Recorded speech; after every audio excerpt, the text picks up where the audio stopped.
धनतेरस का पावन दिन था। हर घर में दीप जलाने की तैयारी चल रही थी। लोग लक्ष्मी पूजन के साथ धन की वर्षा की कामना कर रहे थे। पर राजस्थान के एक छोटे से गांव चूरू में एक गरीब लोहार रहता था। नाम था गोपाल। गोपाल बड़ा ईमानदार पर बहुत गरीब इंसान था। हर साल दिवाली पर वह बाबा श्याम के मंदिर में मन्नत मांगने जाता, पर इस साल उसके पास यात्रा करने के भी पैसे नहीं थे। उसने आकाश की ओर देखा और बोला, बाबा श्याम, सबके घर में उजाला है, पर मेरे घर में अंधेरा। क्या मेरे लिए भी कोई दीप जलेगा? गोपाल के पास बस एक ही जोड़ी कपड़े और एक पुरानी लोहे की संदूक थी। उसी में उसने वर्षों से बाबा का नाम लेकर कुछ पैसे जोड़े थे।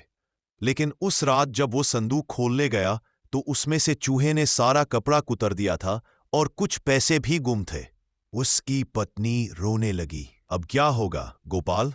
न तेल है, न दिया, न अन्न। धनतेरस कैसी होगी हमारी? गोपाल चुपचाप उठा और बोला, जब बाबा श्याम है तो निराशा कैसी? वहां मंदिर गया, पर पुजारी ने कहा, भाई आज तो सजावट के लिए चांदी का दीप ही जलेगा, गरीबों के लिए कल दर्शन होंगे। वह मायूस होकर लौट गया। रात को जब सब सो गए तो गोपाल के दरवाजे पर दस्तक हुई। उसने दरवाजा खोला। सामने एक सांवले रूप वाला साधु खड़ा था, जिसके गले में मोरपंख था और मुख पर तेज। साधु बोला, बेटा, क्या रात गुजारने की जगह मिलेगी? बहुत ठंड है। गोपाल ने कहा, बाबा, मेरे पास रोटी नहीं है, पर छत है, आ जाइए। साधु ने मुस्कुराते हुए कहा, रोटी मैं लाया हूं, तुम सिर्फ श्रद्धा देना। उसने अपने झोले से 2 रोटियां निकाली गरमागरम। गोपाल चौंका। अभी तो चूल्हा ठंडा था। साधु ने कहा, जिस घर में विश्वास की अग्नि जलती है वहां रोटी सदा गर्म रहती है। दोनों ने साथ में भोजन किया।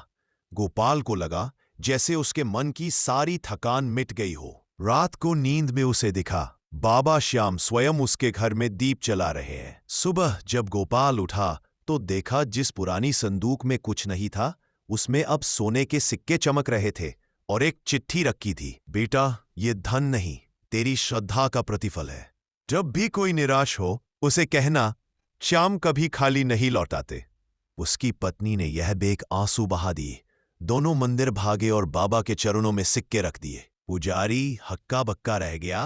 अरे रात को तो मंदिर बंद था, ये चांदी का दीपक तो किसी ने जलाया ही नहीं, फिर ये दीप कैसे जल रहा है? और सचमुच मंदिर के अंदर एक नीली ज्योति जल रही थी जो अपने आप टिमटिमा रही थी। लोगों ने कहा, ये धनतेरस पर बाबा श्याम का चमत्कार है। उस दिन से गांव में एक परंपरा शुरू हुई। हर धनतेरस पर गरीबों के घर पहले दीप जलाया जाता है, फिर अमीरों के। कहा जाता है, जिस घर में पहले दयालुता का दीप जलता है वहां लक्ष्मी स्थायी रूप से बसती है। गोपाल फिर कभी गरीब नहीं रहा, पर उसने सारा जीवन दूसरों की मदद में लगा दिया। लोग उसे श्याम दास कहने लगे।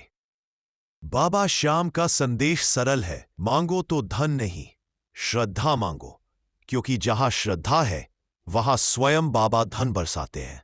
इस कथा का सार यह है कि धनतेरस का असली अर्थ धन नहीं, दया है, और जब दिल में दया होती है तो श्याम बाबा स्वयं दीप बनकर घर उजाला करते हैं। जय श्री श्याम खाटू वाले का नाम अमर रहे। कल फिर मिलते हैं नई कहानी के साथ।